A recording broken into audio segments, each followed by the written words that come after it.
రాజమండ్రికి చెందిన వైద్య విద్యార్థిని ప్రియాంక మృతి చెందింది. ప్రియాంకను ఇద్దరు తాగుబోతులు కారుతో ఢీకొట్టడంతో తలకు తీవ్ర గాయమైంది. 3 రోజులుగా సికింద్రాబాద్ కిమ్స్ ఆసుపత్రిలో ట్రీట్మెంట్ పొందుతూ ప్రియాంక ఇవాళ మృతి చెందింది. ఇక దీనికి సంబంధించి పూర్తి సమాచారం మా ప్రతినిధి రాజబాబు అందిస్తారు. రాజబాబు,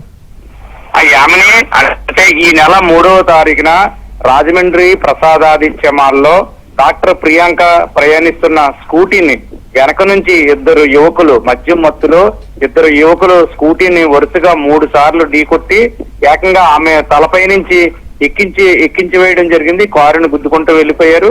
ఈ నేపథ్యంలోనే ప్రియాంక బ్రెయిన్ డెడ్ కావడంతో ఈ నెల 3వ తారీఖునే రాత్రి రాజమండ్రి స్వతంత్ర ఆసుపత్రిలోని చికిత్స అందించారు. అయితే మెరుగైన వైద్యం కోసం ఇక్కడ తల్లిదండ్రులు హైదరాబాద్ లోని కిమ్స్ ఆసుపత్రికి తరలించారు.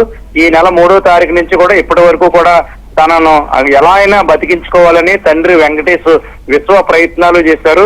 ఈ రోజు తండ్రి ఎవరైతే డాక్టర్ ప్రియాంక తండ్రి ఉన్నారో వెంకటేష్ రాజమండ్రి కూడా వచ్చారు. రాజమండ్రికి వచ్చి ప్రకాష్ నగర్ అంటే ఈ కేసును విచారణ చేస్తున్న రాజమండ్రి ప్రకాష్ నగర్ పోలీసులతో కూడా మాట్లాడారు. అనంతరం మీడియాతో కూడా మాట్లాడారు. తన కుమార్తెను ఎన్ని విధాలన్నా ప్రయత్నం చేసి కాపాడుకుంటామో, దయచేసి ఎవరు అవయవ దానాల కోసం మాట్లాడకండి, తమ కుమార్తె బతకాలనే మేము కోరుకుంటున్నాము, ఎట్టి పరిస్థితుల్లోనూ బతికించుకుంటామంటూ కూడా ఆ తండ్రి వెంకటేష్ ఇక్కడ కన్నీటి పర్వంతం అయ్యారు మీడియా ముందు. తన మీద ఎన్నో ఆశలు పెట్టుకున్నాము, ఎంబీబీఎస్ పూర్తి చేశారు, పీజీ చదువుతున్న తమ కుమార్తె ఆశలను కూడా గల్లంతు చేశారు. ఏమీ తెలియని తమ కుమార్తె సినిమా దీనికి వచ్చినప్పుడు బయటకు వస్తున్న సమయంలో కేవలం బలవంతంగా కావాలనే మద్యం మత్తులో ఢీకొట్టి ఇంతటి దారుణానికి పాల్పడ్డారని కూడా తండ్రి కన్నీరు మున్నీరు అయ్యారు. ఇటువంటి పరిస్థితి ఎవరికీ రాకూడదు కానీ కూడా తీవ్ర ఆవేదన వ్యక్తం చేశారు.